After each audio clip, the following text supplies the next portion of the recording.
నమస్తే, welcome to I news. నేను సోనియా. ముస్లిం ప్రపంచంలో ఇప్పుడు ఒక నిశ్శబ్ద ప్రకంపన మొదలైంది. సోమాలిలాండ్ ను ఇజ్రాయెల్ గుర్తించిన వెంటనే ఇప్పుడు యునైటెడ్ అరబ్ ఎమిరేట్స్ కూడా అదే బాటలో పయనిస్తోంది. బహిరంగంగా ఎలాంటి ప్రకటన చేయకుండానే యుఏఈ తన దౌత్యపరమైన చర్యల ద్వారా సోమాలిలాండ్ కు సైలెంట్ రికగ్నిషన్ ఇచ్చేసింది. ఈ నిర్ణయం అరబ్ ముస్లిం దేశాల్లో ఎలాంటి చర్చకు దారితీసింది? దీని వెనుక ఉన్న అసలు మాస్టర్ ప్లాన్ ఏంటి? ఇప్పుడు స్పెషల్ స్టోరీలో చూద్దాం. అంతర్జాతీయ దౌత్య నీతిలో మౌనం కూడా ఒక శక్తివంతమైన ఆయుధమే. సోమాలిలాండ్ విషయంలో యుఏఈ ఇప్పుడు సరిగ్గా ఇదే వ్యూహాన్ని అమలు చేస్తోంది. ఇజ్రాయెల్ సోమాలిలాండ్ ను అధికారికంగా గుర్తించగా యుఏఈ తన వీసా ప్లాట్ఫామ్ లో సోమాలిలాండ్ పాస్పోర్ట్ను ఆమోదిస్తూ గ్రీన్ సిగ్నల్ ఇచ్చేసింది.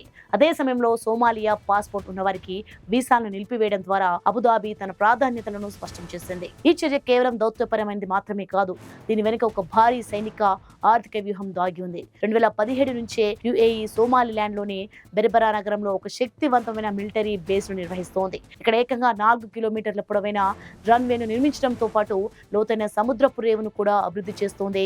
గల్ఫ్ ఆఫ్ ఎడెన్ నుంచి రెడ్ సీ సూయాజ్ కాల్వ వరకు ఉన్న అంతర్జాతీయ వాణిజ్య మార్గాలను నియంత్రించడమే యుఏఈ అసలు లక్ష్యం. యుఏఈ తీసుకున్న ఈ నిర్ణయంపై ముస్లిం ప్రపంచం బగ్గుమంటోంది. Saudi Arabia, Egypt, Turkey, Iran వంటి 21 దేశాలు ఇజ్రాయెల్ నిర్ణయాన్ని ఖండిస్తూ ప్రకటన చేస్తే యుఏఈ మాత్రం ఆ ప్రకటనలో చేరడానికి నిరాకరించి తన ప్రత్యేకతను చాటుకుంది. మరోవైపు హమాస్ కూడా తీవ్రంగా స్పందించింది.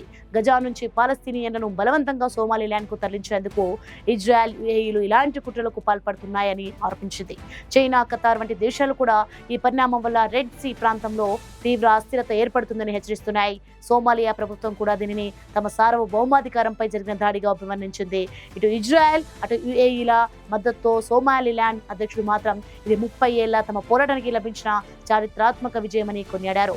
ఆకాశంలో మేఘాలు కమ్ముకున్నట్లుగా హార్న్ ఆఫ్ ఆఫ్రికా ప్రాంతంలో ఇప్పుడు భౌగోళిక రాజకీయాలు శరవేగంగా మారుతున్నాయి.